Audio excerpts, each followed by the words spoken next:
Hello, guys, and welcome to another round of Backer Shots. I am back and I am ready to drink. I'm not. I'm not drinking. I'm just gonna watch. Why not? Drinking's fun. You're my partner in crime. Come on now. I'm like Dante from Clerks. I'm not even supposed to be here today. Um, I've been on the internet twice today. I'm already sick of hearing my own voice. So yeah, I'm not. I'm not one of those people who likes to hear themselves talk. Like I skip videos of myself on like, ew, that guy. I hate him. But all you do is talk. No, it's weird. But I don't want to hear myself.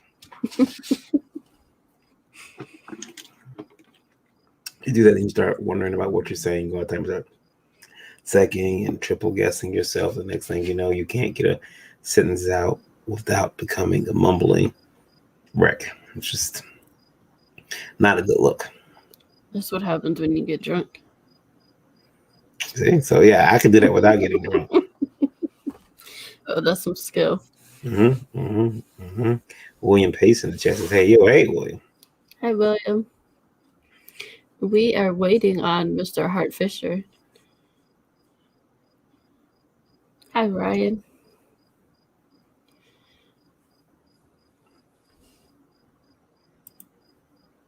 How was the con? What you're referring to Grabbits Comic Con. It was a lot of fun. I got a chance to who did I interviewed Walter St. Walter Jones. I had a blast. It was my first con since 2020, so I enjoyed it. And then the next weekend going down to New York was also pretty cool. Well, how about you? Grand Rapids was awesome. Mark Hodges treated us awesome. I can't say anything wrong about it. I had fun. Yeah, it was cool meeting people that we hadn't met. Um, it says, do you guys do commissions? Yeah, I mean, I've done some commissions. I've been sick lately, so I've yet to get back to my drawing table, and I keep threatening to. But it sucks when you can't really move your arms around like you want. So once I get better, I intend to hit the table, finish up a lot of stuff I got left out, and there's some other stuff that I got to do. But man, illness takes your drawing from you. It's a crap. What can you do? Stream. Stream is all you can do. And talk. And talk. Yeah, it just put me lean back in the chair and just give me a microphone so I can talk and complain. I can't draw, but if I could, it'd be better than this. Great. And it Yeah, we stream all the time, Ryan.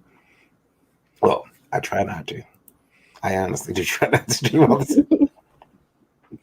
There's been being on I used to stay off pitches be crazy, and I still do for the most part. But no, it sucks being online all the time. So I mean, I just worry people are gonna get tired of hearing what the same kind of gags over and over again. But then again, I'm no master of entertainment. If I was, I'd be rich in comics, right? You should have became a comedian. Yeah. The life not lived. They'd have found me dead in like a sleazy motel, 3 lot lizards, and a cat with the mange. Just Really? in this hotel room is dead. As a motel room. No, it's a hotel because Motel. it's a hotel. Okay. Motels are the dirty ones. Okay. Well, Supposedly. find me in the night. They're gonna find me in a nice motor inn. How about that? Somewhere. The Hojo. Some place called like Scattaloosa, Oklahoma, or someplace. Just a little offbeat truck stop place, and that's where it ends for Varian the comedian. That's where it is. Guys, I am also taking shots for anyone that signs up for my launch page on Kickstarter for lore. So if you want to get me drinking, you can sign up for that. The link is in the chat. Ooh. So you're gonna every time you get a back, somebody signs up for that, you gotta take a shot or Yeah, a drink. but we're gonna make it more interesting tonight. Oof, oof. Save for me. That's why I'm glad. I'm just gonna sit here for pop. And the two cool thing is I can talk. And then you gotta take care of me though. No, no. I hope that's not what you're backing on, because you're banking on that. You've got problems, buddy. Why don't you introduce yourself? Oh, sure. Yeah, I'm Varian Grant. I am the founder of Indie Vault Media LLC. I've been making comic books since 2008. I am a comic book artist, publisher, distributor now, creator. Did a lot of stuff, too much. I'm a father, a geek, gamer, occasional actor, wrestling burnout. Used to be model. Yeah, child model, reluctant taxpayer, not necessarily in that order. And I'm here. You sound so thrilled. It's been a long week. It's been a short week, but it's been a long week. I realized it was Saturday today, and I'm like, yeah, Saturday. I'll rest. No, you won't. No, it's not resting. Oh, we've been sick all week. Yeah, I woke up at 6 this morning, and I was like, what ungodly? But I know why. It's because my son wakes up at 6 in the morning, so now my body's trying to wake me up at 6, so I can be up with him, or make sure he's okay, and it woke me up at ungodly hours at 6 o'clock. That's not cool. He goes up at 6:30. I went back to bed. I realized the error of my ways. Go back to bed very quickly. The sheets were still warm. That's how quick I came back to the bed. I was like, screw this. Nope, not I. Not I. Lola, I like to direct people over to indievolt.com. To the Volt Shop. There are a number of very pretty t-shirts over there. Can buy and profits from these shirts go to benefit Indie Vault, obviously. Keeps us on the air, keeps us doing cool stuff on the website and at shows. There's a bunch of shirts to choose from. So yeah, you can order one of those. The printing is not handled by us. The printing and the shipping is not handled by Indie Vault. It's a company that does that for us. But it's very reasonable. I bought stuff off the shop. Yeah, it's really cool. And now we got the new Back These Nuts t-shirt. It's $26.25. The Comic Con Club t-shirt, $25. Get an Education, $25. Most of the shirts are about from $20 to $30, I believe. I don't think there's a shirt yet. So and that's on. And when you see a shirt that might cost like $30, it's because the shirt itself is really high quality. When I choose what shirts to print on, I always choose a high quality shirt. So if you go over there, you can pick a shirt and sign up. It's good stuff on these shirts, and again, you get to wear them, make me proud. Walking through here at the con, those shirts on, I'll be very happy. We kicked up the con together. Me for making them, you for wearing it. And we are joined by a guest. Here we go. It's Mr. Hart Fisher. How are you? I apologize for my tardiness, but my guest was late with my shots. So we have a brand new bottle here. Are we on the air? Yeah. We are. So we have a brand new bottle.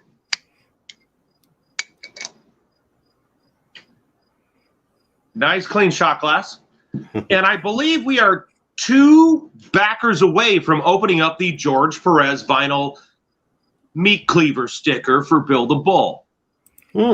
You're at 58 backers right now. 60. Gets that open. So when we hit 60 backers, all the physical backers of product will get a awesome George Perez vinyl sticker. And these vinyl stickers are done like knives and machetes and meat cleavers. This particular one's a meat cleaver, and they hold up really well. I've got an American Horror's vinyl sticker that's on my mailbox here in Wisconsin through summer and winter. It's been there for 2 years, and it looks fantastic. Yeah, it was like if you can hold up to those Wisconsin snowfalls and winters. Yeah. Because yeah, you I know some paint on cars that can't hold up to that. Right. Oh, good to see you guys. Let me turn up the volume on this thing. There we go. Yeah, volume's up. Okay. The link Good to see you guys. How's your Saturday night going? Mine is going going all right. Mine is going. We're still trying to get better. Okay. Oh, that's right. You guys all kind of had a cold when I saw you guys on, was it Wednesday night? Yeah. Cold went through. Did you take your vitamin D, calcium, and vitamin C, my friends? I just bought some. Yeah. I've been I'm feeling a lot better, but still drained. Like I've hit a wall. And I'm not talking about 200 milligrams of vitamin D. I take like 10,000 IU, 20,000 IU. I take vitamin E. I take R-alpha lipoic acid. I'm 52, so I supplement with DHEA. I supplement also with liquid chlorophyll, which helps your body build red blood cells and clean out your guts. I take zinc supplements. I take L-carnitine for energy. I take L-arginine for my heart. I did a lot of, my late wife was supposed to die within 5 years of her cancer, and we kept her alive for another 11 years. And how do we do that? By doing research into health and by being a martial artist and working with top flight MMA people out in Los Angeles with Gene LaBelle and Gokor Chivichian and Anne-Marie DeMars, and seeing Manny Gamburin, Carl Parisio, Ronda Rousey, all doing their weight cuts and stuff. You learn about health and the body and recovery. So I do that for myself. So I very, very, very rarely get sick. I used to be that way. I used to rarely get sick. Well, it was when I got sick, it was bad. Then I hit 32. It was all downhill. It was all I'm downhill. 52. It's all in here, my friend. It's all in here. And I've been through hell, Varian. I've been through hell. You guys know a lot more about me than the public does. And the stuff you guys don't know is even worse than you can imagine. So I'm a guy who's been there and done that. I'm a guy who's been broken, beaten, gets thrown into the ground. How often do you see a chiropractor? Never. I need to. Yeah. You got to go to a chiropractor. A chiropractor is very important. Now, there's going to be people who say, oh, they're a quack. Well, so are doctors if you get the wrong one. You want to get a good chiropractor because that's how your body communicates with its organs. That's how the brain communicates to the lungs and the heart. That's how everything is transposed. So if you put a kink in the hose, the messages aren't getting through. And that's what chiropractic is. Chiropractic removes the kink in the hose. And I got really involved with chiropractic because of doing judo and jujitsu. If you guys want to know, if you guys ever want to hear Gene LaBelle scream like a little girl, sit in the waiting room of the chiropractor's office when he's getting adjusted. Yes, I want to go to a chiropractor because I think my back is giving me a lot of issues. So, dude, you're in a chair all the time. Okay, when I did the first aborted Kickstarter, I did 50 hours of podcasting in 2 weeks, and it was part of what hurt my back because I was like leaning forward all the time. I'm leaning forward. I'm sitting in this leather couch. I got no support for my back, and I'm leaning forward. And I see you guys get involved in the same thing. You get excited. You start hunching your shoulders up. They call this cat shoulders. Cat shoulders. You got to pull them down. Pull them down. Pull your shoulders back. Pull your chin up. I mean, I had a bad back injury a couple of times in my life, so I pay attention to posture. You got to get out of your chair. You can't sit in there for an hour straight. And you guys are relentless. You guys have so many shows. You have so many podcasts. So you guys are in the chair for a long time. So you've got to go to the chiropractor. Krista, smack his ass and make him go to the fucking chiropractor. Jesus Christ. Smack that thing. Of course, he might like that a lot. So maybe that won't get him to go to the chiropractor. I did that today, and he started twerking in front of me. Yeah, that was Really? Did you twerk? Yeah. That's awesome. I try to twerk every now and again. That's my exercise for the day. Twerking. Well, ladies and gentlemen, you gotta twerk a little bit for your partner. If it's a boy or a girl, or a boy and a boy, and a girl, or a Martian and a Martian, you gotta keep them giggling. Yeah. I'll tell you this. When I was younger, I missed those days of getting up, no pains, get up. You go about your business. You start. You gotta take care of yourself. Especially when you do this or art. You're because crazy. A I lot don't of know my what you're job fucking is talking about, bro. I don't know what you're talking about. When I was a kid, I had flat feet, and my knees hurt so bad it kept me awake at night. When I was 16 years old, I had to get arch supports, and when I got arch supports, all of a sudden my knees stopped hurting. So I'm used to physical pain. I'm like used to it. And then doing swimming and stuff. Were you an athlete at all in high school, Varian? Did you do anything athletic? I was extremely athletic in high school.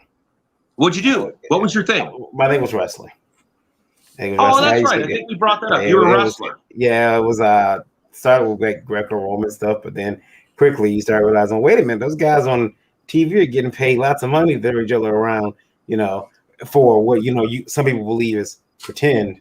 And I realize, you don't teach anybody how to fall off a 20-foot ladder. I think JR said it best.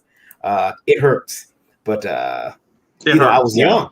I was young, and I would get up and no problem, I could do that. And then you start, you hit, and I thought I took good care of myself. I did because I was, drug free, nothing like that. Not a big drinker, so I'll be fine. My body will recover from this. And for the most part, I'm still good. But there are things that, and then I had other health problems come up with hydronitis, which is an autoimmune disorder that actually started when I was 17. You're like Michael Berryman. You're like the horror film director Michael Berryman. Michael Berryman from The Hills Have Eyes, and a lot of people might know him from Weird Science. It's my understanding that you have a similar ailment that he has involving your sweat glands. Yeah.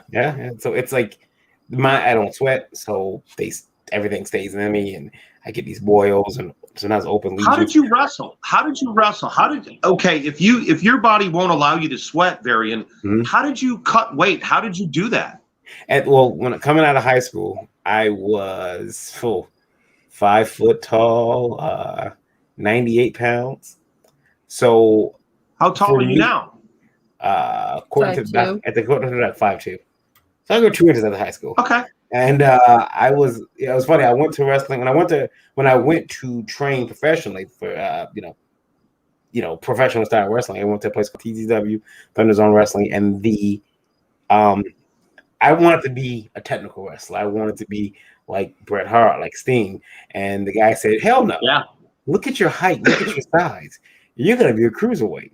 So he has me running the ropes. And back then, the only place I ever sweat, and my friend will call this out, I would only sweat on my nose, and that's it. Like, and no one thought anything of it. And to that point, I really never put like, oh, I got this painful bump. I wonder what it's from, because they rated in Star Trek I was like 17, and 17, 18, 19, 20. I was pretty much clear of any problems.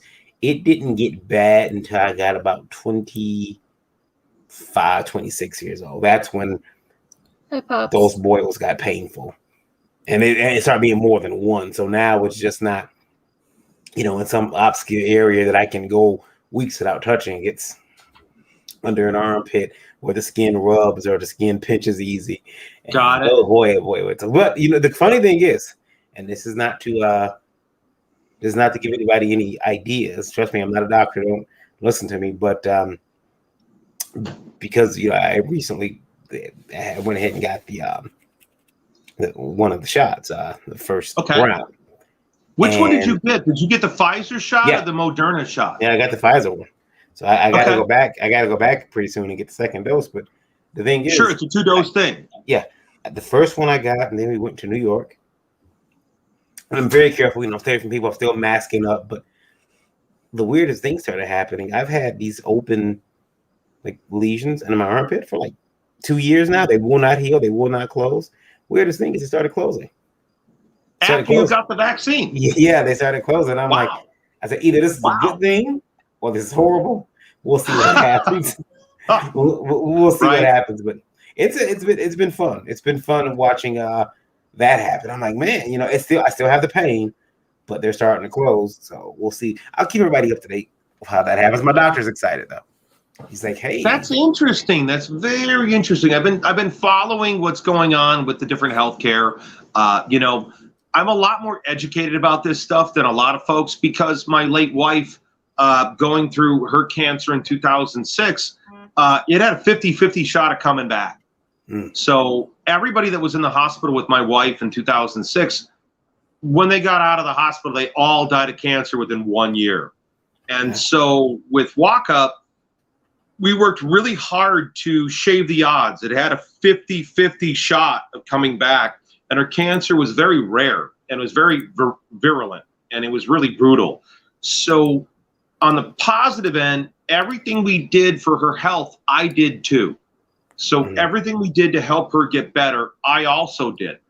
And also I had the benefit of my wife went to Japan for her cancer treatment. So I had a different perspective on the healthcare and healthcare treatment because of the difference between American treatment and the Japanese treatment. And I feel that, in fact, her American doctor flat out told her, and when she first got diagnosed, like, look, if you want to survive this, you got to go back to Japan and get your healthcare in Japan. And that's a fact. That's real. That isn't a lie. That isn't a pandemic. That isn't any other bullshit. It's a fact. Her own doctor in America said, you better get back to Japan for treatment or you're going to die here in America. Now, that's sobering. Yeah. That is absolutely sobering when your American doctor tells your wife, you better get to Japan or this thing's going to kill you. That's scary as hell. And so I just did the cartoonist kayfabe interview, and it came out this week. And I talked a lot about how the mass media lied about my life and distorted the truth about my books and lied about what I was about. And in my conversation about that, there were several people that commented and said, oh, I don't know if I can support Hart Fisher. It sounds like he's talking about a pandemic. No, I'm just telling you, the mass media lies to you. They distort the truth for their own profit and gain.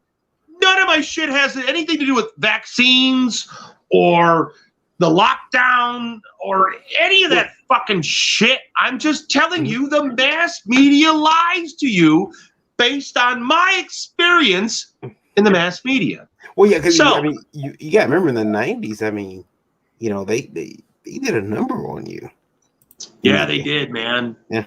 And it hurt my family. And in fact, Varian, dude, I was sitting there watching the Jerry Springer show with an editor who's working on a documentary about my life. And we were watching the show, and it was really cool to tell him that, yeah, man, my dad was there at the Jerry Springer show. A lot of my fans were there at the Jerry Springer show. And I feel like my appearance on Springer was the most even because there were my own people there in Chicago. And it was really cool to find out that your dad was in the audience. Yeah. That was so cool to find out that your father was in the audience. Dude, that's cool. Yeah, that for me, that's I remember he and I having a conversation about, because he's collecting comic books himself, and he's like, he didn't see anything wrong with what you were doing. He was like, I don't understand why people are so mad. And we had a discussion about it, and I remember, I think it was several years before I got a chance to watch it, and I think I was watching it in detail. Got a chance to watch it on YouTube, and then there's a lot of have any of those hosts tried to ever contact you afterwards, or? No, it's a mill. It's a grindhouse. It's an absolute mill. No, not at all. In fact, the only talk show host I've appeared on their show who got back in touch with me, I got to give this up to back in the day. I hate that fucking phrase. Oh my God, I hate that phrase. So where I was growing up in Chicago in the 70s, Steve Dahl and Gary Meyer were on the Loop, and they were big radio show DJs, and they did the Disco Demolition, and they had the riot in Comiskey Park. I think it was Comiskey Park. And I was on Gary Meyer's show a couple of years ago, it was around the time I launched the American Horrors Film Festival. And I'm proud to say for the 5th annual American Horrors Film Festival, which is going to occur October 30th and 31st at the Imagine Theaters in Lake Geneva. And the winner of last year's festival, Bad Candy, is now in theaters this weekend. Go see Bad Candy. Check it out. It's an amazing movie. My mom was happy to watch that 2 nights in a row, last year's festival. And shit, I lost my train of thought. What the fuck were we talking about? I haven't even done a single shot yet. Hey, you assholes, back the campaign. I'm sitting here, and I've got a brand new bottle. Help me out here. Help me out here. We're only 2 backers away from releasing the George Perez vinyl sticker. Just 2 backers. So come on, you jagoffs. Let's go. I'm thirsty. I'm thirsty. Yeah, I just shared the link out on my Twitter and on my Facebook. The link is in the chat also for people who want to support the campaign. So let's get we're endorsed by Billy Tucci. Billy shared the campaign on his page, which was really nice. Thank you, Billy. Thank you, Deborah. I've got a lot of love on my return to comics from independents like yourselves who've helped me out. I really appreciate Randy asking Meredith and Nita to give me advice and help me out with my campaign. Meredith and Nita have really given me a lot of good advice and really given me a lot of tips that I wasn't thinking about for the campaign. Sometimes they can be a little naggy. They can be a little naggy, but they're both moms. But they've been fantastic. What's wrong with being a mom, Hart? You know what? You need that. You need that. Listen, everyone knows that I'm a mom too. What's wrong with being a mom? Well, I'm a grown-ass man, and you can't treat me like I'm an 8-year-old. I run 3 different companies, so you can't talk to me like a child. You got to talk to me like a professional. And so that's the only thing I can give them shit about. I think, but they're lovely. They're lovely. They're very intelligent. They're very dedicated, and I'm very lucky that they volunteered to help me.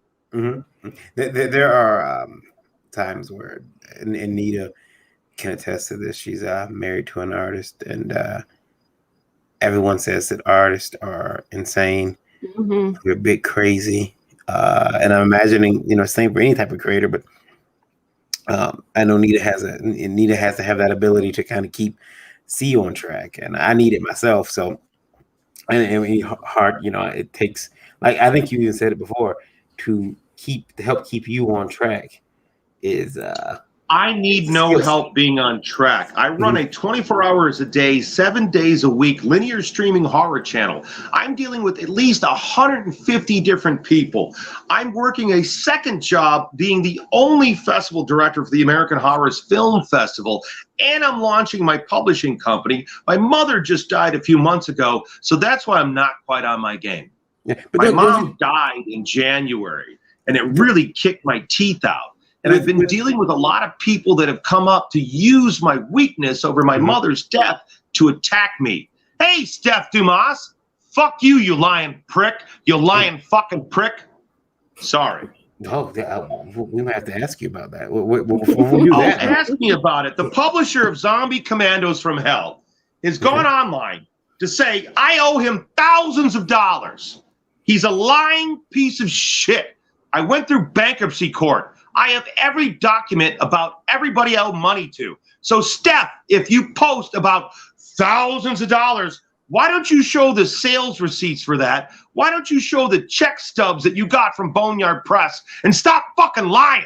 Because I kept all of my financial records going back to 1991, Varian. I have all my phone records going back to 1991, brother. So anyone who wants to lie about me online, I got all the paperwork. I know everybody I owe money to. I got a list. I went through bankruptcy court. Varian, I went through bankruptcy court. I have a list of every single person I owe money to. It's a public record in the California courts that anyone can search. Now, if some asshole wants to go online and say I owe them thousands of dollars from a book I published in 2002 when the market was in the dumper and Boneyard Press didn't sell anything over 1,000 copies in the 2000s. The 2000s was a debacle. Ladies and gentlemen, Psycho Hunter only sold about 150 copies in pre-orders. I have all the Diamond sales receipts. I have all my purchase orders. So anybody who wants to come out of the woodwork and throw mud at me, I've got the paperwork. Do you Fuck think come and get it. Let's go. Do you think he's just doing it because he sees your back and you've got? Yeah, that's what's going on. When you start getting successful, you get yep. And so my friends are seeing this, and I'm like, well, let's go over here. We're going to go to this file cabinet. Let's pull out this Diamond purchase order from 2002, and we can see that, oh, that book didn't even sell 1,000 copies, and it's $2.95 price. So when you have a price of $2.95 on your book through the distribution method, you get $1.19 a book. So if you sell 1,000 copies, you're paid $1,900, correct? Okay. And what I would do is to get Diamond and everybody else to pay me more, I would give them a 2% discount if they paid within 30 days. So now knock off 2%. Then let's talk about what it costs to print the book. So anybody who says I owe them thousands of dollars is a fucking liar, especially if their book was published in the 2000s.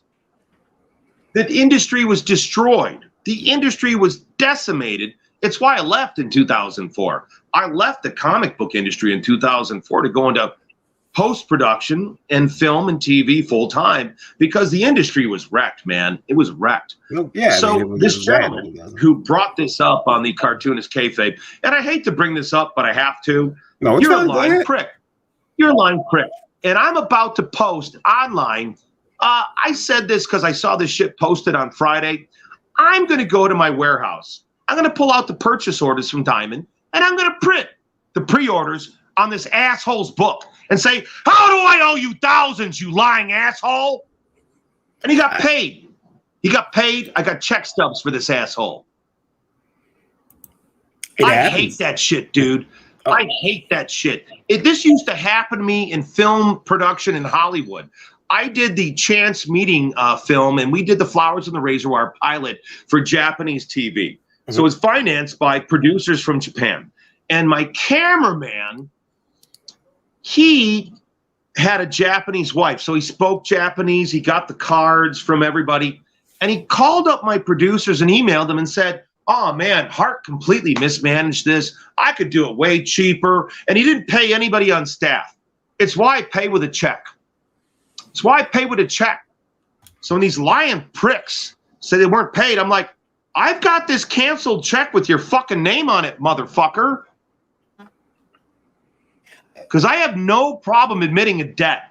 Yeah. I know who didn't get paid, and I have no problem admitting it. I think that's something that happens. I think that's something that happens in our industry quite a bit. There are people who, they don't understand the way.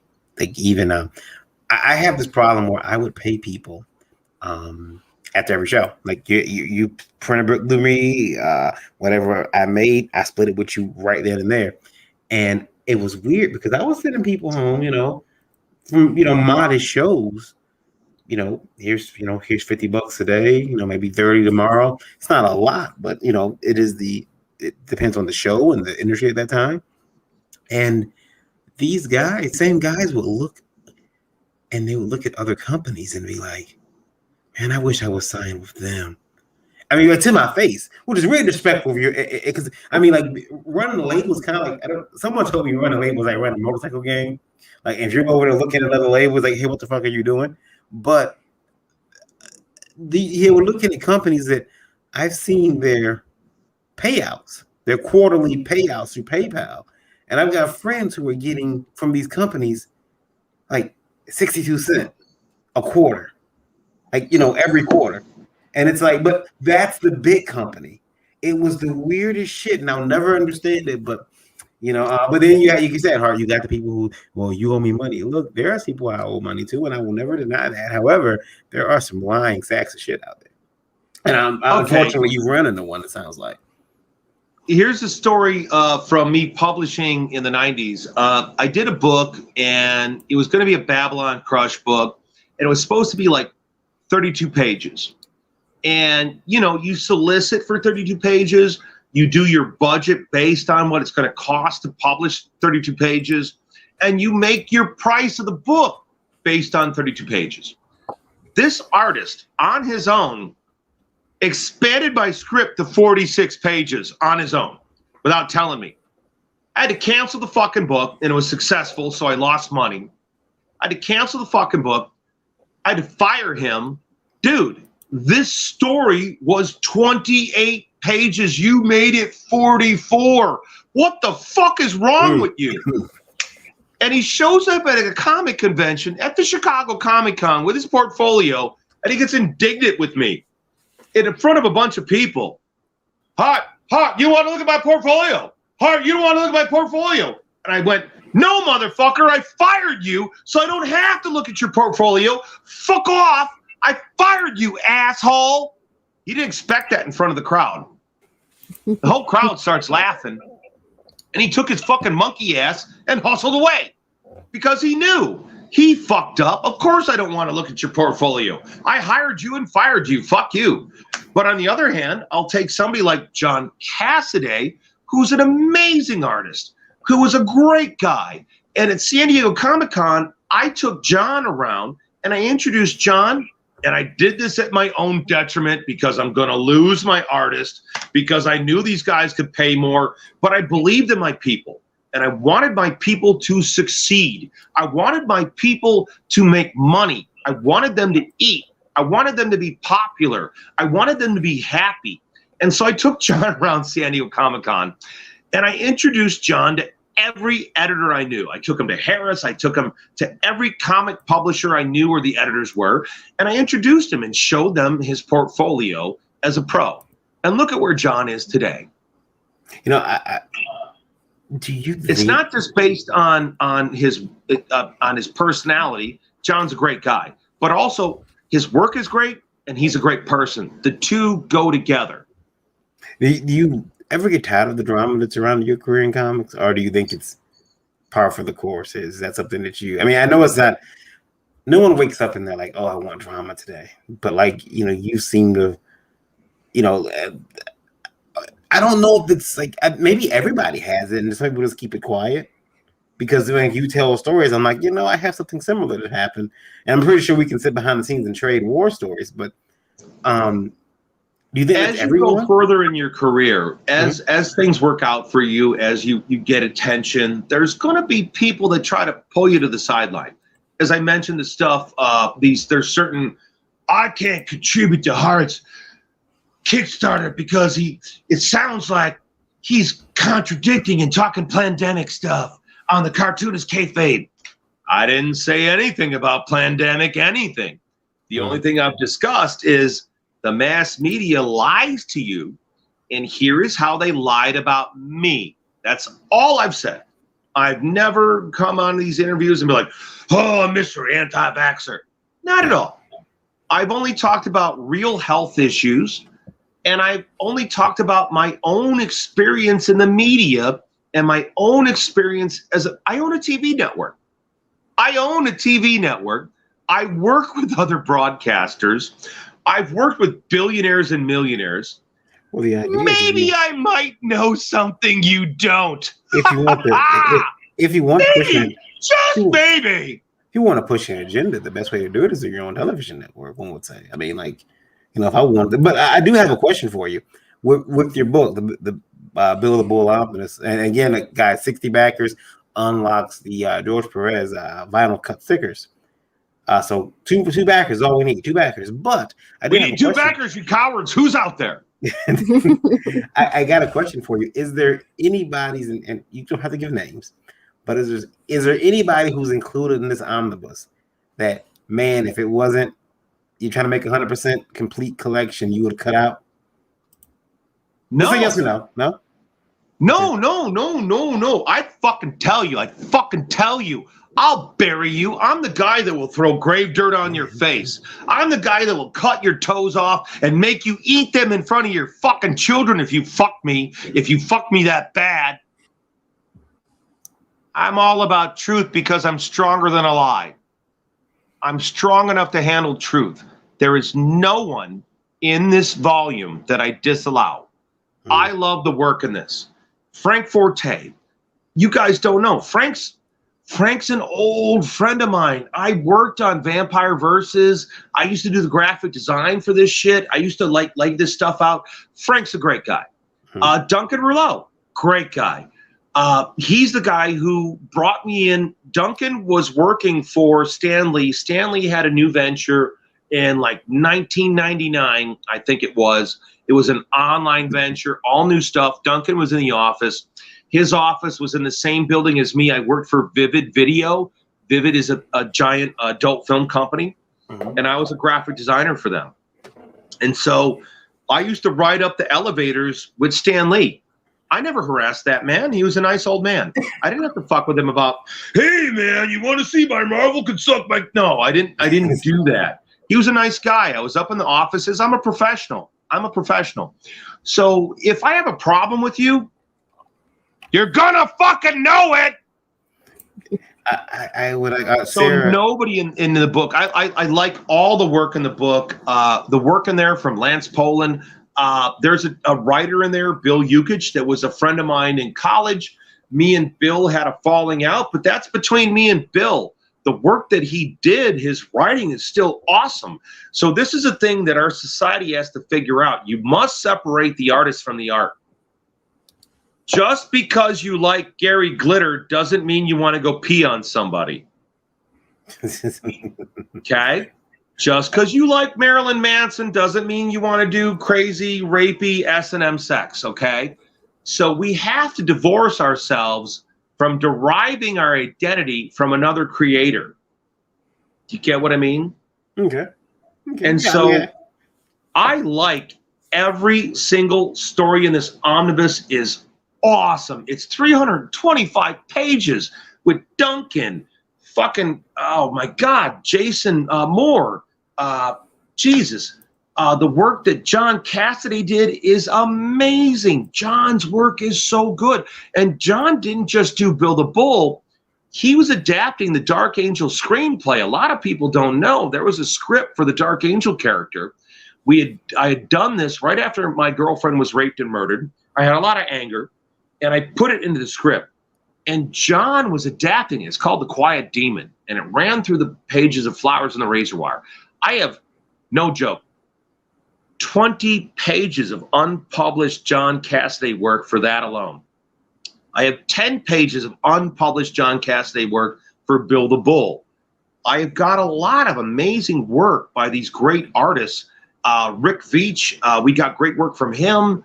And one of the things I like about coming back is talking about the news stories. So everybody who contributes to this omnibus right now, you're helping news stories come forth. And they're going to be news stories with Veitch, Dan Fraga, Max DeVille. We have a powerhouse lineup of amazing creators to do stuff with Bill the Bull. That's cool. So contribute now. I'm thirsty. Who's watching? God damn, I can't believe I haven't done a single shot. It's called Backer Shots. What the fuck? Oh, is there a fight on tonight? Oh, that's right. There's a goddamn fight. There's a big pay-per-view. Turn off the pay-per-view and listen to me rant and rave a little bit. It's Back Now, Forever Wish You Had. This is and you, Sarah said that she wanted you to know she loves your hair. I'm sorry, what? She loves your hair. Oh, thank you. I grew it myself. It's mine. I'm a genuine hair farmer. I've been farming this hair for 30 years. I've had long hair like this for 30 years. But in the 80s, I had a mullet, and I got to own it. Oh, no, man. I had a big, puffy, goddamn mullet. It's so embarrassing. So did you just grow it out from the mullet, or did you cut it all off and start again? It took 2 times for me to grow out my bangs. Okay, so I was doing Taekwondo. I was going to school at the U of I in Champaign-Urbana, and I had the mullet. And then I decided I want to grow my hair out. So I'm fighting, and I had to, like, pull top half. It started off like, you know, here you look like alfalfa, and it starts to, like, slowly move to the back. And then it got to a point where I'd have to wear a bandana, and someone would kick me in the face really good, and the bandana would pop off. And my buddy said it looked like a hair explosion. So it took 2 different attempts for me to like grow my bangs out. And since then, I've let it be this way for 30 years. Yeah, it's almost one of your trademarks. Your hair at this point. I guess it is because I'm referred to as the lion a lot. Man, it's the A lot of my girlfriends call me the lion, and they treat me like a big cat because I am a big cat.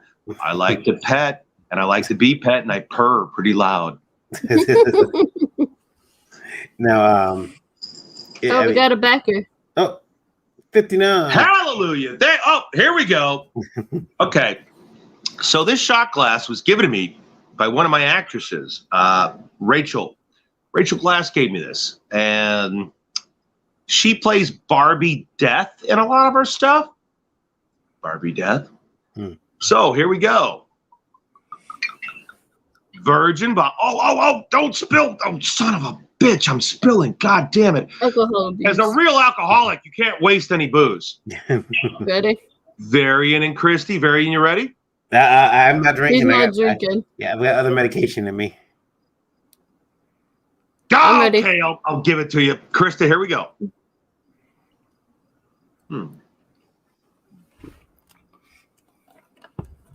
Are you gargling? Tina says, how much does he drink if we pledge? Takes a shot for each pledge. That's right. Yeah. I've got these really cute little shorts you haven't seen. These little booty shorts. And if we get 5 backers, I'll put them on and I'll do a little dance. And I've done this before. Over at Thumbs Up in downtown Lake Geneva, about 2 years ago, there were 5 different bartenders who had birthdays in the same week. So if you go on my Instagram, I think you'd see photos of it, or my Facebook, where I did a strip tease for them, and I wore these little red booty shorts and my cop hat. I'm sorry, you guys don't know what I'm talking about. Hold on. Well, Sarah says, "Hey, I'll wait till he comes back." But so I worked at the U of I. The U of I in is that Champaign Urbana? Yeah, okay. For 7 years. What the hell? Yeah. I went to school at Champaign Urbana at the U of I, and I started in 1987. And I graduated in 1991. A lot of people don't know that I was the most controversial opinion columnist for the student newspaper, the Daily Illini. I was an opinions columnist, and I got more hate mail than any other opinion columnist there was.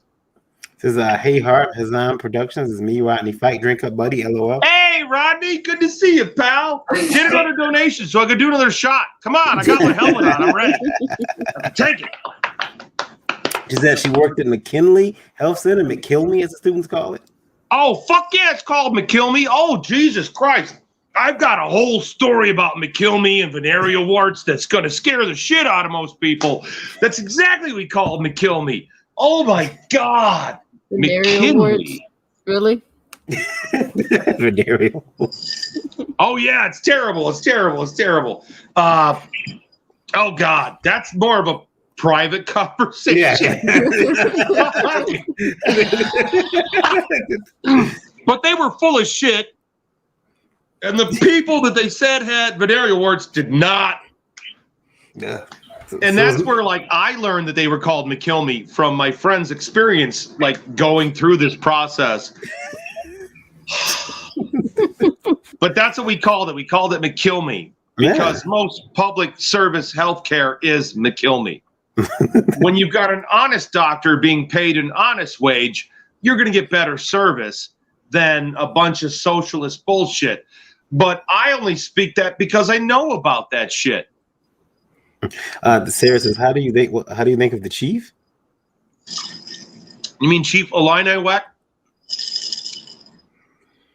So the question is probably, do I feel that it's okay to censor Chief Illini Weck? No, I think it's garbage.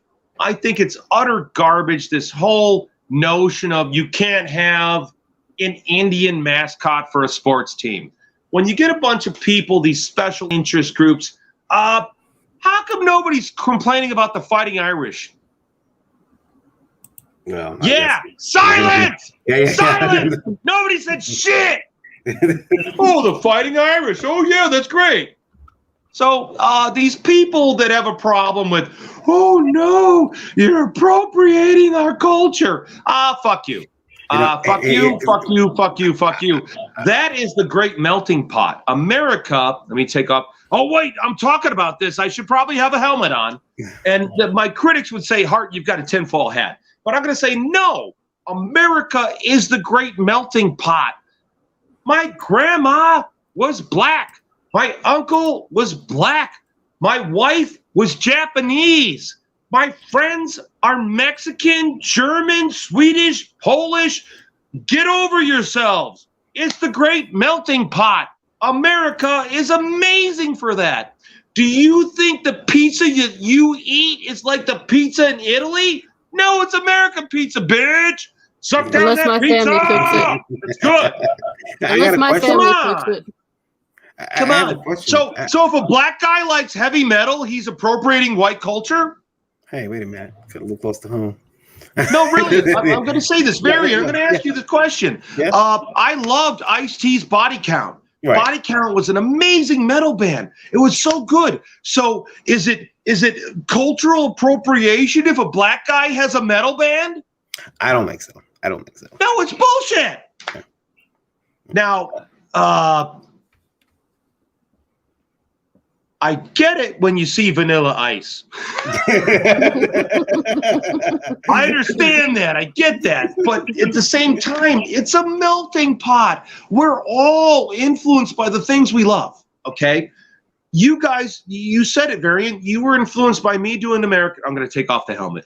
Okay. It gets hot, man. It gets fucking hot, dude. That helmet's hot. It's an actual California Highway Patrol helmet that was given to me by stuntman Matthew Stratton. And the only reason I have it is because there's a misprint in the logo. Ah. Yeah. So, but getting back to appropriation, we're all influenced by something, okay? And Varian, you talked a lot about how if Hart's got a TV channel, why can't I have a TV channel? Yeah. And that's awesome. That's fantastic. That is fantastic. That's how I am. Well, if he could do it, why can't I do it? Mm-hmm. You know what I mean? Yeah, it really came. It was just like that. It's like, well, I want to look into this. You've done so much in your career. You've done the true crime writing. You've done, which I know is another passion of yours. And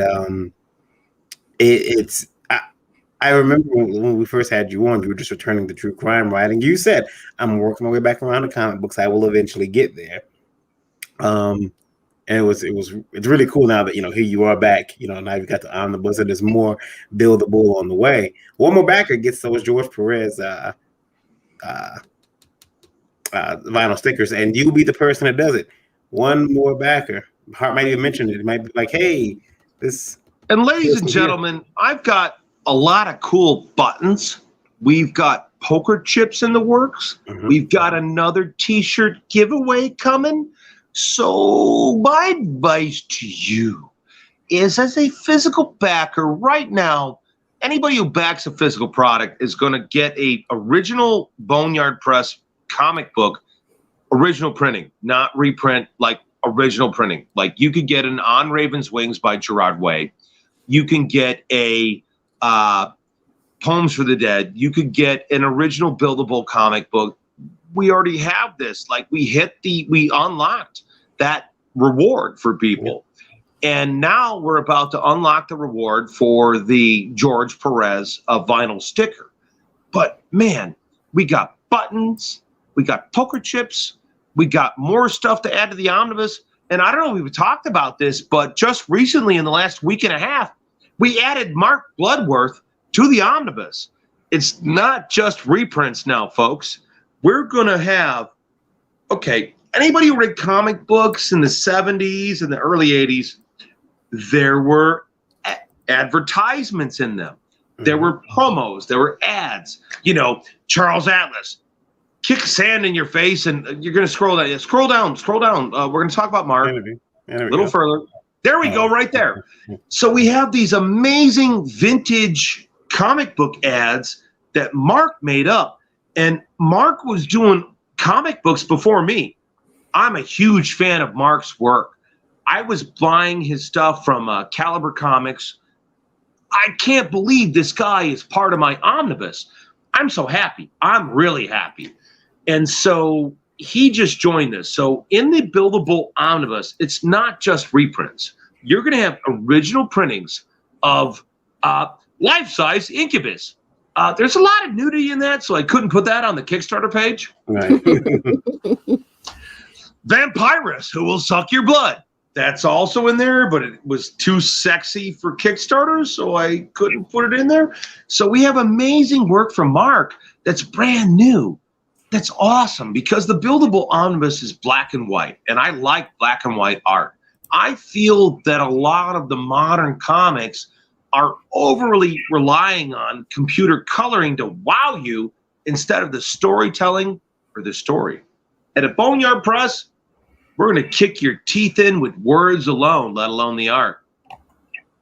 I noticed that, you got, so these are the vintage ads, a couple of different cover designs that you can pick up. But this is like we keep talking about the vinyl stickers. And this is an example of the way one of them will look. Is the buildable meat cleaver, correct? Yep, that's right. And the art's been placed just so that the art's been maximizing the sticker. Sometimes I hate when it looks. And like so the sticker's a machete, like this sticker's a meat cleaver, and it looks awesome, man. Like we did this first with American Horrors. So with American Horrors, I would like to show you my phone and show you the back of my phone, but we're recording this with my phone. So on the back of my entire crew, we've all got these vinyl stickers. All my people, and my mailbox here in Wisconsin has these stickers. These are awesome stickers. So this is the first. We got more. We want to do more. I've got so much cool shit that I want to share with the American public and the rest of the world. I've got amazing art, and I want to share it.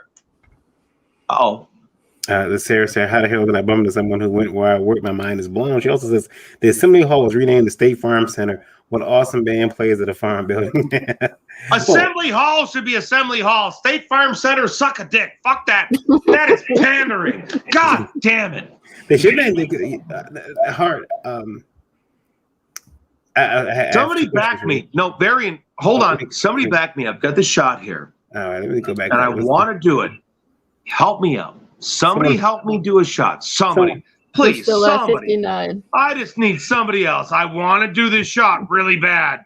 I'm sharing it everywhere I can right now, Hart. Please. Please, for the love of God. For the love of drinking and alcoholism. Oh, I'm such a boozer. I'm such a boozer.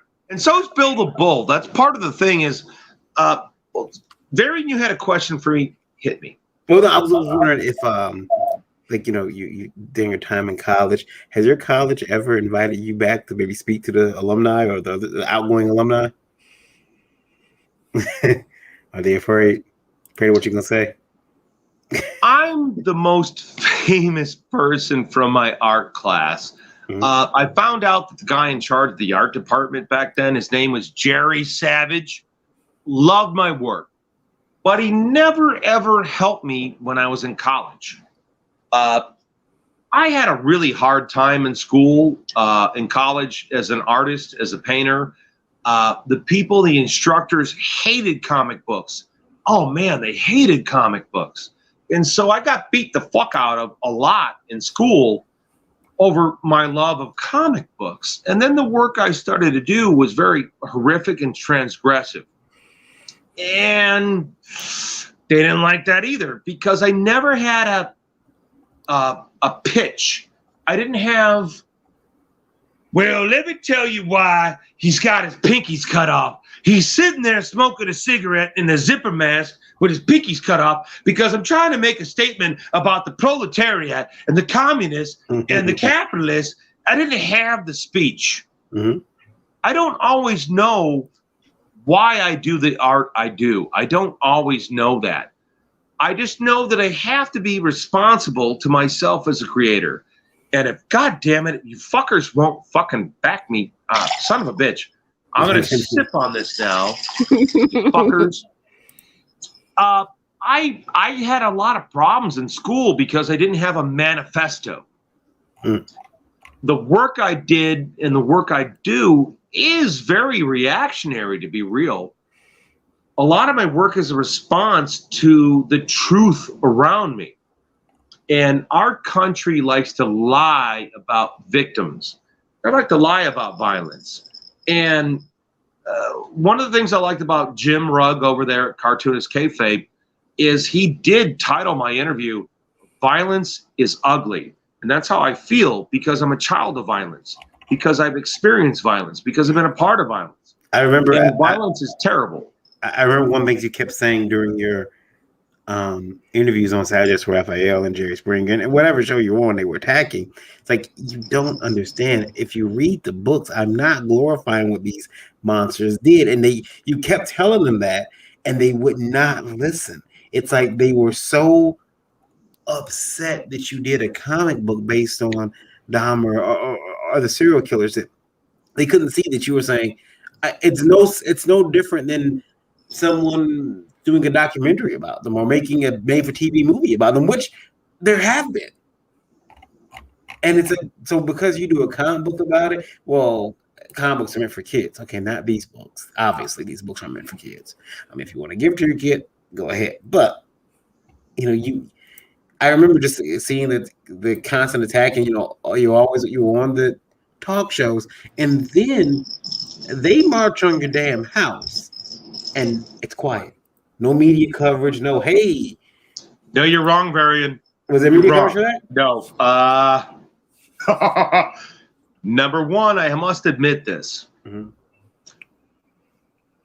We conspired to provoke these bullshit protesters, these fake victims. They were victims in life, but the way they portrayed themselves in my story, I never victimized anybody. And I only wrote a book based on what I read out of the research I did at my public library. Mm-hmm. If you look at the Larry King footage, there's a victim, there's a woman, not a woman, a guy. There's a guy who's in drag, pretending to be a woman, but he's not a woman. He's a guy in drag. And he's yelling at me that I portrayed him as a white Caucasian woman. And they come back to this again and again in the Larry King's footage. And it's like, number one, I said in the interview, I researched my work based on books. I avoided the sensationalism of TV coverage. Mm-hmm. And I felt that TV coverage sensationalized things and glamorized him. So when I did the Jeffrey Dahmer book, I was focused on the facts of the situation. And she was so upset that I got her race wrong. Her name was Smith, something Smith. And there was no photographs of her brother who was the victim. I mean, his brother who was the victim. I didn't know the person's race because Jeffrey Dahmer killed multiple races. And in the book, I didn't know the race of this person. And going on the notion of, oh, you're Catherine Smith, my artist drew this person as white. Mm. And in the Larry King interview, this person whose brother was murdered and melted in a vat, that this person's trying to sell the vat that his brother was melted down in. Yeah. The cookware that his brother was carved up with and eaten with was yelling at me on Larry King because we portrayed this man as the wrong color. That's your outrage. In the interview, this person's big anger with me is how they were portrayed in the comic. And to me, that's sickening. You should be upset about your brother's murder, how your brother was portrayed in the book. Well, too, I would. You complaining on Larry King about your portrayal shows that your ego is saying this is about you. It isn't about losing your brother. This person never said, I'm so upset about my brother's loss. I'm so upset about my brother's portrayal in the book. This person was obsessed with the fact that they're portrayed as a white woman when it's a man in drag to begin with. Lie upon lie. Varian, help me out here. Well, I would, like, if I'm doing a movie, or you take artistic license, when you're making something that's true to life, I mean, I've looked at recreations of events that I've witnessed, and there's always, it's not the uncanny valley, but there's always this, that's not quite what happened. Especially as we're there, and there's artistic license. I'm doing a comic right now that borrows heavily from biblical text, and there are some things that I'll never know if I'm drawing it correctly. There's this point where you have to kind of step aside, even if you're doing live action. You gotta kind of exaggerate. And even especially with comic books, you have to exaggerate. Things aren't going to be 100% right, but even licensing issues.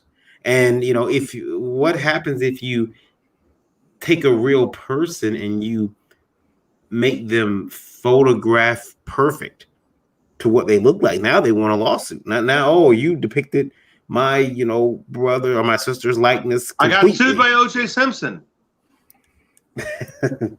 He blocked me on Twitter, so that's fine. No, O.J. Simpson sued me because I did O.J.'s Doing Time with O.J. was the first book. Yeah. Then I did O.J.'s Big Bust Out, and these were satires. And O.J. was trying to trademark and copyright the term O.J. So he sued me because I was there at the trial in the 90s. I was there at the trial in the 90s, the original trial. I sold the original Doing Time with OJ book on the courthouse steps. I did slap the comic in the chest of Robert Shapiro.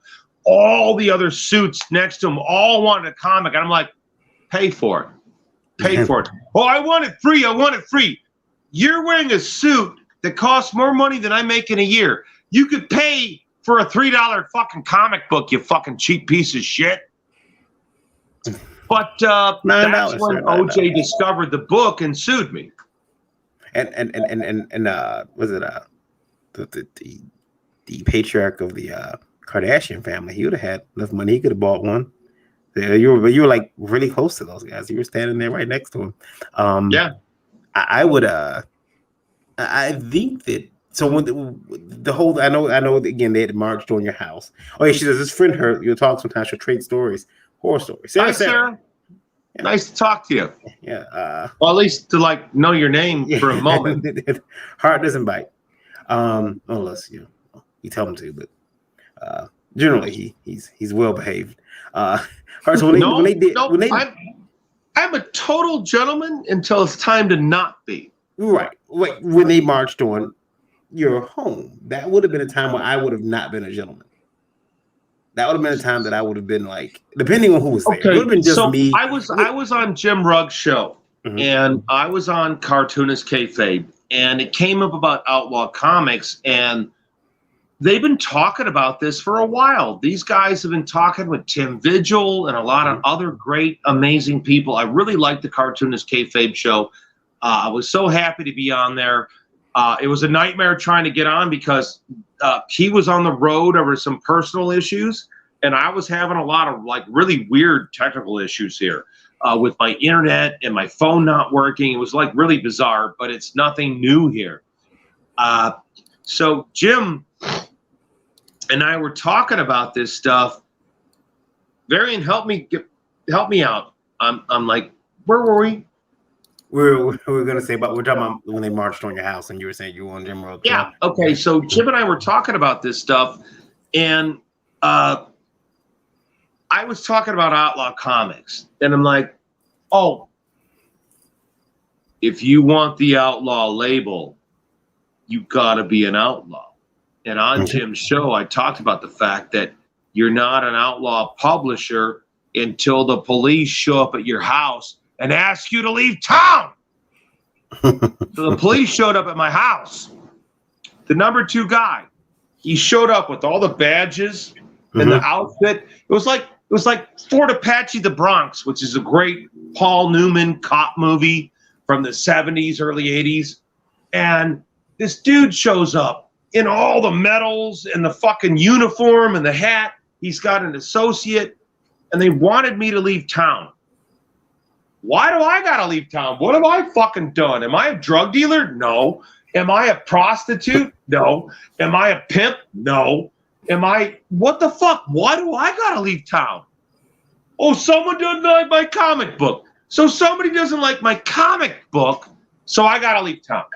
So this cop shows up at my house, and he tells me, Hart, we're getting word from our FBI informants that the KKK is going to protest on your behalf. And I told the officer, fuck the KKK. I fucking hate those guys. I fucking hate racist assholes. Fuck you, you racist piece of shit. You're so weak. Oh my God. If you think the best thing you got going is your skin color, you're so weak. You're so shallow. You're so shallow. Oh my God. I'm a white man. Fuck you. Fuck you. Earn your way. What did you do? What have you done? What have you done? Fuck you. Sorry, I've got a problem with racist, Varian. I got a real problem with racial shit. I got a real problem with it. So these racist assholes are supposed to march on my behalf? That's why they want me to leave town. They said that when the Dahmer families were coming down to march against me, the KKK was going to countermarch. And I'm like, fuck that. I'm going nowhere. Nowhere. Fuck the KKK. Fuck those racist assholes. I'm going to stand my ground. And I got a security fence because I worked in security. I was a bouncer. And I got a big orange fence. And I told him, I said, look, I'm going to separate the property to help you guys out. I'm going to help you guys.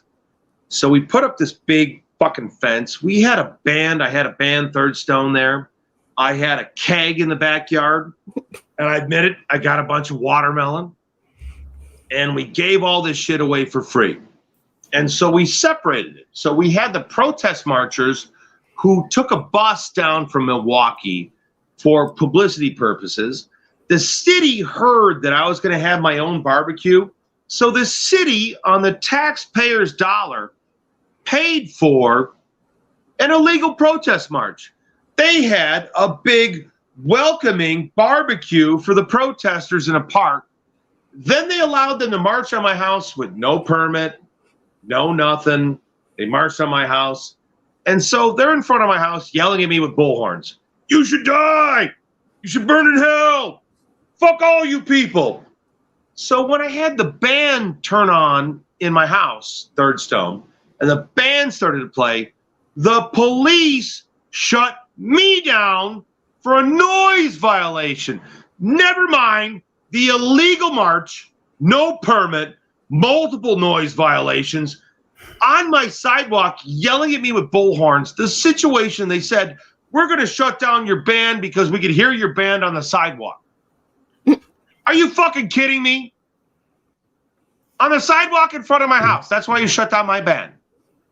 But it's okay for these assholes to tell me to burn in hell the bullhorn out front of my house. That's crazy. I don't think I can handle that. I don't think I'd be the type of person that can handle someone marching on my own.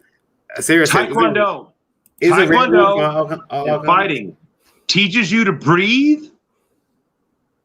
Focus on your fight. Focus on your fight.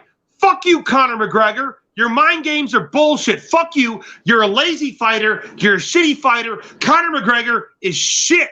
It's all about mental manipulation, and I can handle that. Come and get me. Come and get me. Let's go. Conor's currently laid up. Or is he walking yet? I don't even know if he's walking. I think he is walking. I think I did see him hobbling. He had. I see a question. Isn't Red Room from Outlaw Comics? It is. Did you see that question, Varian? Mm-hmm. Yeah, I got up on the screen. I like Red Room. I like Red Room. I could see all of Ed Plisker's influences, and Ed is a co-host on Cartoonist Kayfabe. Ed and Jim Rugg. And so those guys, they've interviewed Tim Vigil, so many amazing artists from that outlaw age of comics. And that's why I was so happy to be on their show, because they have an appreciation for it. So Ed Plisker is doing Red Room. I commend him. I commend him for doing such a distasteful subject matter and doing so well with it. And what I'm going to say is the same thing I said on Cartoonist Kayfabe. Talk to me. I'll tell you how to make it hurt more. You're not hurting him enough, Ed. We can hurt him more. Ooh, we can hurt him more. Talk to me, Ed. I'm going to help you. We'll hurt him more. Hurt him more. They say I like what Ed's doing. Yeah, I can tell you horror stories about I like Red Room. So Lola, you were out of time, man. We are. Guys, I need another shot. Somebody's got to back us. Somebody out there has got to back us. Somebody. I got listening. a lot of people liking the post, but no. I'm hearing all this like shit. I've got the shot here. We're just waiting for one donation. Just one. Hopefully it'll come like in the next couple of minutes while we're signing off, so we can let everyone get to their Sundays. But hey, Varian, is what I'm saying bothersome? No, not at all. I think I think people like to hear the truth and to hear other people's truth. They use that phrase, "my truth," a lot, and I think that sometimes I refuse to lie. Mm-hmm. They've all lied about me. They've all distorted my truth. I've been lied about a lot. So a big part of my thing is truth. If you cannot handle, I'm about facts, about dates, times, and places. My girlfriend was raped and murdered. I testified in her trials. My cousin is a judge in Texas. I'm about dates, times, places. None of this is made up. This is all real. I'm all about the facts. Like Joe Friday, just facts, man. So somebody help me. I want this shot. Somebody help me. I want to do this shot. It's right here. Please. Do something cheap. Do the goddamn $10 one. What the fuck? Yeah. Come on, people. Come on, people, just to give me something. You're killing me. Donate $1. Even $1 helps. It does. I was even if there's something in here. I think it's in the $10 pledge. Is that let's see here. Yeah. Buy the first shot. Yeah. Buy the first shot. Buy the first shot. But guys, I left the bar to come here and make sure I was online for you. There's also for $15. Says the Lost Bill the Bull #1, unless you went to high school with Mr. Fisher in the 80s. The Lost Bill the Bull. What is the Lost Bill the Bull? Okay, I started drawing Bill the Bull in 1983 in high school.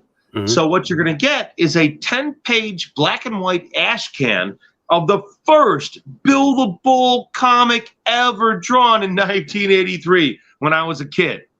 This is some awesome shit. These books are fun. So I would recommend get involved with the Lost Bill the Bull.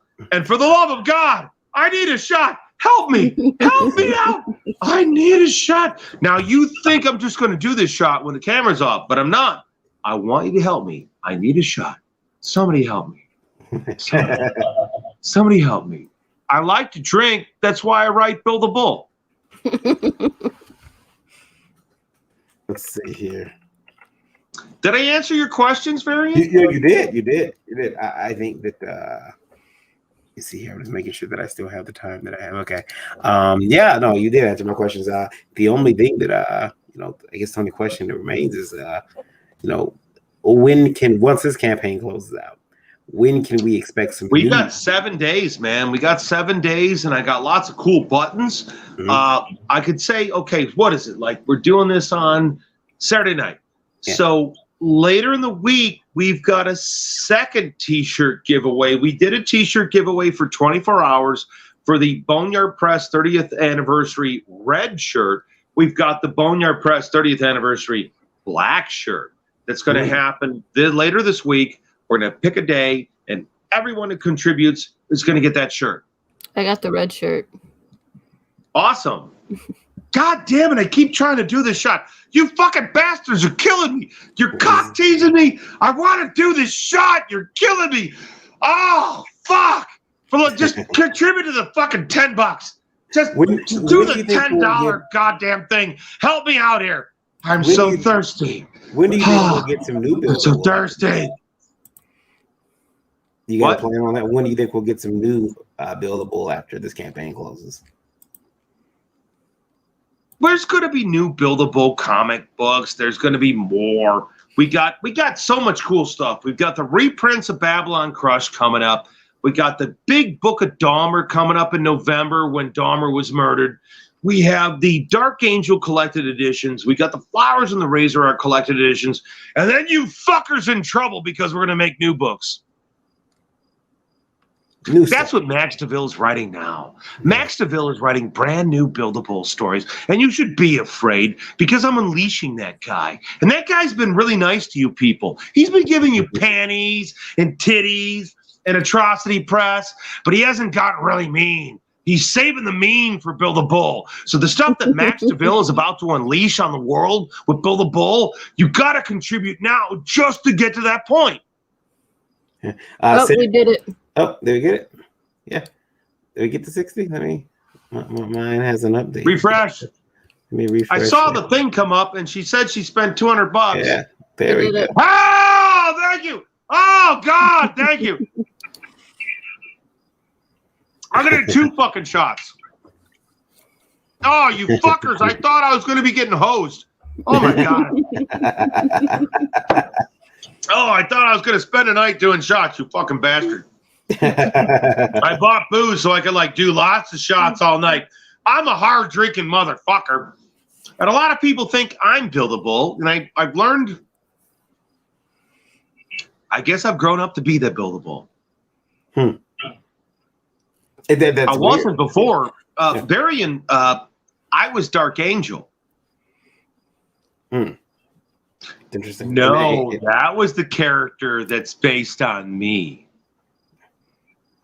But now you said you've grown up to be more like Bill. That's what everybody says. Yeah. You think that I think that when we have these characters, a bit of them are always us.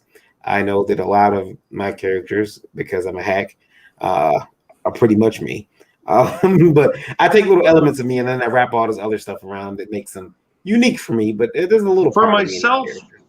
For myself, they're actual people that I know. Okay, it sounds weird, it sounds crazy, but these are people that I know. They're 3-dimensional, full-fledged human beings in here, and they talk to me. So if someone gets a Babylon Crush story wrong, Babylon is in my head screaming at me. If somebody gets a Bill the Bull story that's wrong, Bill's in my head ready to kick me in the fucking head. But I get that. They're real. Well, I get that, but we said that a lot of people started calling the authorities. Come get this fucker. He says his characters are talking to him. And they do. They live in your head. No, they talk to me. They literally. Okay. There's a thing. I'm going to share something with you folks. Anybody who's been abused, anybody who's been hurt, anybody who's been a victim, go read a book called The Gift of Fear. I want you to read this book, The Gift of Fear. And it talks about listening to your inner voice. And I'll be in a bar in a bad part of town, and every once in a while, I'll hear my dad in my head. My father will be like, "Get the fuck out of here, son. Get up, down your drink, get out of here." And I listen to that voice in my head. And I get the fuck out of the bar. And I have the same thing with Bill. I have the same thing with Dark Angel. I have the same thing with Babylon. These are characters that are real. They're real. And so when I write these stories, they're not coming from me. They're coming from them. I'm a filter. I'm a filter. I'm kind of like a channel, like a spiritual channel. And that, I think that's part of why my work is also so devastating, is the horror stuff. I'm able to channel some really dark voices. I'm a haunted man. I live in a haunted house, and I always joke with people, it's not the house that's haunted, it's me. And that's how you do the work, is you must be honest to the character you know. And that's why I have a hard time where they all of a sudden, hey, you know what? Robin's gay now. What? Where'd that come from? Where did that show up? Like, it's a marketing move. And that's what's disgusting. Okay,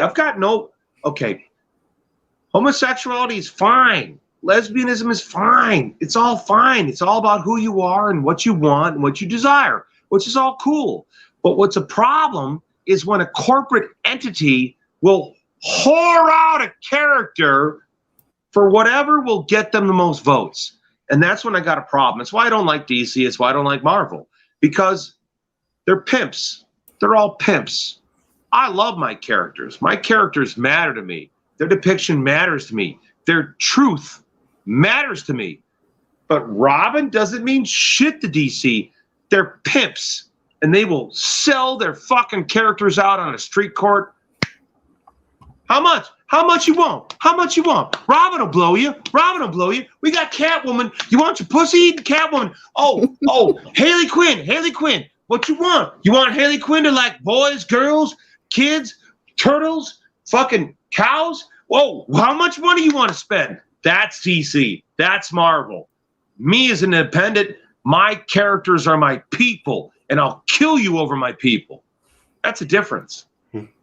I think DC and Marvel, they both have a tendency to kind of go in directions that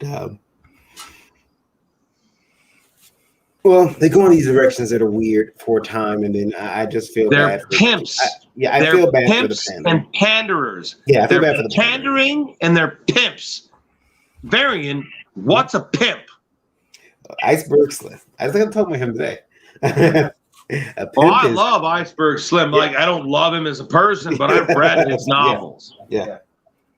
And but you got a point there. These are characters they're making money off of, and you know the weird thing though, Hart, is that the minute they decide they've broken a character, they just simply reboot. They're pimp. Yeah. They're pimp. They don't give a fuck. It's about exploitation. I love Buildable. I love Babylon Crush. I love Dark Angel. It's like they're my children, and so is Boneyard Press. And in a lot of ways, it's going to sound really weird, but my guys that work for me, I really cared about the people that work with me. I'm weird that way. Fuck. If I think you're a dick, I'm not going to work with you. Mm-hmm. I won't work with you. I don't care if you draw good stuff. I'm not working with you. And so I love what I do. I care a lot about all of it. The American Horrors Film Festival, the American Horrors Channel, and before that, Boneyard Press. I wear my heart on a sleeve, and my shrink who's in charge of treating me for PTSD says my number one superpower is my don't give a fuck attitude. Yeah, my war veteran doctor who treats me for PTSD says my number one superpower is my don't give a fuck attitude. Think about that, guys. Think about that. Yeah. That, I think my son has a don't give a fuck attitude. He doesn't care. He just really doesn't. I can see how that can come in handy with someone having PTSD. But do you think that you have PTSD there at some point? It must have been a really messy circumstance. I don't think I've got PTSD. Well, no, I'm saying when someone has for a long time, and it wasn't until I started to see. I got treatment with Dr. Savage. She's an Afghanistan war veteran. That's when I realized I had PTSD. I didn't know I had PTSD. But I said was when I think back on now you having PTSD, I'm like, well, Hart's been through so much. Is it accumulation of the shit that's happened to you throughout life, or is it one thing? Like from Varian, I got a question for you. Sure. Have you ever had 3 guys grab you and 2 guys held you while they took turns beating you up? No. I've been beat up. Okay. That was normal for me in Chicago. Mhm. Have you ever seen your friends beaten up by their fathers in front of you with their fists? I've seen the after results, but never. No, beaten up in front of not in you. front of Your me. best friend's dad is physically beating him up in front of you. I've yet to see that, and I think that would be as That a was kid, that would be normal horrible. for me. That was normal for me, okay? Mhm. I had my best friend in grade school's mom say, "Why aren't you afraid of Jimmy? You're not afraid of Jimmy like the other kids." I said, "Jimmy's not my dad. He's not going to beat me up." Think about that. Yeah. I come from a different hammer and anvil, and I was never allowed to discuss this stuff in the past. When Comics Journal would throw me under the bus, when the TV people would throw me under the bus, no one ever talked to me like no one ever talked to me like, where did the Taste the Cherry book come from? Well, a lifetime of my best friends and kids that I grew up with were all being beaten and sexually abused by somebody in their family. No one ever wanted to go there. I'm a bad guy for writing horror stories. I'm a terrible person for writing about what I'm writing about, but I'm doing it out of, honestly, I have to write about what I know. It's everything that they told me in writing class, in every college I was at. Write about what you know. So if you know about abuse and depravity, that's what you write about. And when you write about that stuff, it really upsets people. It really sets people on edge. And they want to dismiss you. They want to dismiss your truth. Like right now, I've only talked about how the mass media lies to people. And I'm looking in the comment sections, and they're going, "Oh, obviously Hart calls this a pandemic." No, fuck you, asshole. I'm saying have a critical eye, examine what you're told, think about what you're told, and be a detective, be a cop. Think about what you're told. And the mass media lies to you. We all know they lie to you. And I talk about how they lied about me. And I'm like thrown under the bus with this, "Oh, obviously he's an anti-vaxxer.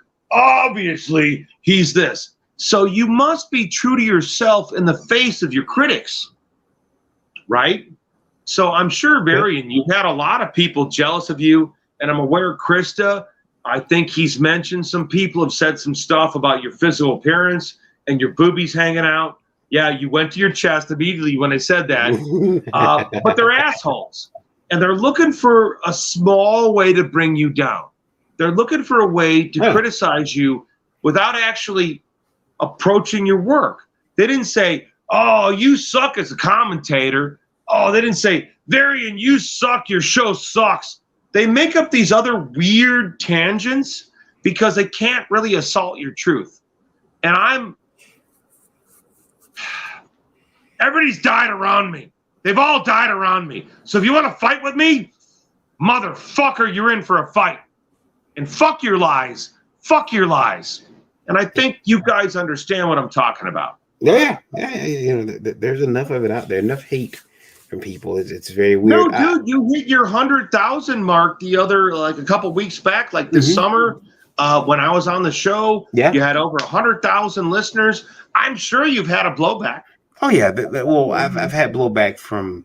We get blowback from stuff that doesn't even didn't even happen on it'll happen on a show that I'm not even on, and someone will write in a message and say, "Oh, this happened and you have to own it." And it's like, I'm not owning shit. And even if I did, even if that did happen on the show, we will pair.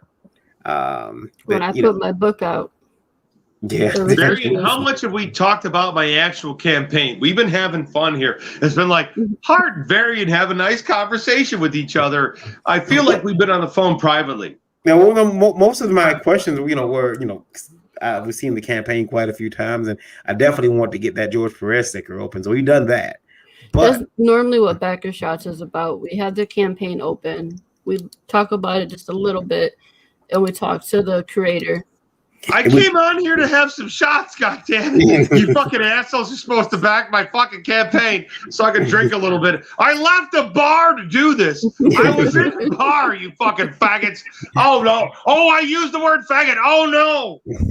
Hey, but I got you the 60 backers. You did get the 60 backers. And I think now you just have to get to was it? And I'm going to say, Darian, I got to tell the public, as a kid on the south side of Chicago, faggot never meant gay. Okay? My understanding of the word, it was never an insult to a gay person.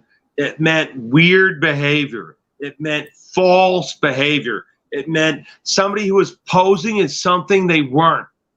That's what that word faggot meant to me on the south side of Chicago. That's the interesting thing about like language. I think you brought up, like I was on one of your shows and your fans like counted how many times I said faggot. Yeah. Yeah, I think they went through the whole network. I think it was like 7 at that time. Well, 7. Fuck those faggots. Yeah. Well, here's the thing, though. No, those faggots could go fuck themselves. Like when you look at what it means now, does that bother you at all? Like, okay, I have to stop saying certain things because no, fuck that shit. No, fuck them. I still use the word retard. Fuck you, assholes. I have 3 different family members that have mental deficiencies. Down syndrome, retarded. Oh, I can't use the word retarded. Fuck you. I'm the guy that spent there. I'm the guy at the wedding that's dancing with my goddamn fucking retarded cousin because she really liked the fact that I never treated her like anything other than a human. Mm-hmm. How about that? You assholes who want to talk your shit on Twitter, you want to talk your shit online. As a human being, I'm there for other human beings. And my record stands tall. And your online shit, fuck you. I don't care. I've told you before that we're all learning things as we go along, and to hold someone accountable for something they, like we've all been raised very differently. I'll give you a perfect example, and this is a stupid example. I know we run out of time. We got to go, but one of my no, I want to hear what you have to say, Barry, and I don't care what the fucking time it is. I want to hear what you have to say. One of my examples was that when I was a little boy, and I grew up, in what everyone tells me is a suburb of Detroit. So, like, you didn't really get the real Detroit experience. But I'll tell you something. Where did you grow up in Detroit, brother? I used to do the comic conventions at Novi. Yeah, where were you? I was about 45 minutes outside of Novi in Rosedale Park. But the funny thing is, everyone's heard that nursery rhyme about the little monkey jumping in the bed, and I remember little monkey what? Little monkey jumping in the bed. It's one little monkey jumping in the bed, or 3 little monkeys jumping in the bed. One fell off, and the version goes bumped his head. The mother took the baby to the doctor, and the doctor said, "No more monkeys jumping in the bed." Now that was the version that a lot of my friends got. My version went like this: 3 little monkeys jumping in the bed. One fell off and bust his head. The mother took the baby to the doctor, and the doctor said, "That's what you get for jumping in the bed." Now, my version was a lot more brutal. The doctor almost didn't give a damn. And I think that it parallels the way people are raised. Some people are raised to understand, like you said, South Side Chicago. Tough area. I'm not in Chicago, and I know what you went through. I can only imagine. I won't say I know what you went through, because you had one other thing probably working against you, which you were a white kid on the South Side of Chicago. And my high school was 29% white. Yeah, so you probably got beaten. Everything else chased. No, the guys who victimized me. Okay, so I talked about being grabbed by 3 guys and beaten. Those are white guys. They weren't black guys. They were Mexican guys. They were white guys. The guy that grabbed me, he was upset because my little brother got into a fight with his little brother, and I broke it up. And his little brother sold him a different story. So they singled me out, and they grabbed me on the alley on the way home from school. This is elementary school, by the way. I was probably in 5th grade. And they grabbed me, and there were 2 boys, the Jones twins, and they grabbed me by each arm. And it was like Blazing Saddles when they work over the old lady. They're beating her up. Oh, the humanity. Yeah. But it wasn't funny. They took turns working me over. That wasn't a singular, isolated event. And it wasn't about me being white or black. Mostly I was victimized by white people for violence. I was mostly victimized by other white folks. Where I grew up, we had to deal with the Latin Kings, the Disciples. There was a little bit of white supremacy going on there, but the people that really victimized me and attacked me were white people. I lived in a multicultural area of the south side of Chicago, and I never had a problem with my Mexican brothers. I never had a problem with my black brothers. I never had a problem with anybody else. I only had a problem with people who acted like assholes. You know what I mean? The color of your skin's an excuse. It's all about your action. Are you cool or are you a fucking jagoff? I mean, that's really what it comes down to. And racism is bullshit. I'm going to tell everybody, racism is bullshit, you fucking dumb motherfuckers. If you think the color of your skin makes you better than somebody else, you're weak as fuck. You're about what you accomplish. You must accomplish something. So if you think you're special because of the color of your skin, fuck you, motherfucker. Fuck you, motherfucker. You got to earn it. You got to earn it. Sorry. No, I had to say it. I had to say it. I can understand that. I think I get really mad. A lot of people come to me. I got blonde hair, blue eyes. You don't know this? A lot of white supremacists come to me, man, all the time to try to recruit me. And I'm like, fuck you, dude. You're weak as fuck. What have you done? What have you done? Fuck that shit. Oh, God, that shit drives me crazy. Yeah, I mean, I couldn't imagine. I always wondered how that works. Like if someone tells someone later, you know, they look around. So what do you really think of? And I always wonder if that actually happens. We're running out of recording time though, so we do have to end it. Hart. And we got crazy. I'm sorry. Contribute to my fucking Kickstarter. Please, please, please. Tell everybody where they can find you at online. Okay, you guys, you can find me online.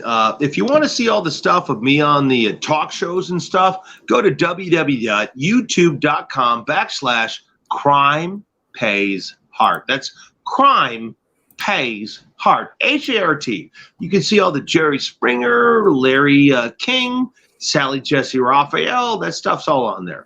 You want to see Judo Jean LaBelle choke me out? It's at Crime Pays Hart. It's on YouTube. Also, find me on Facebook. I'm on there as Hart D. Fisher. I've got 2 different profiles.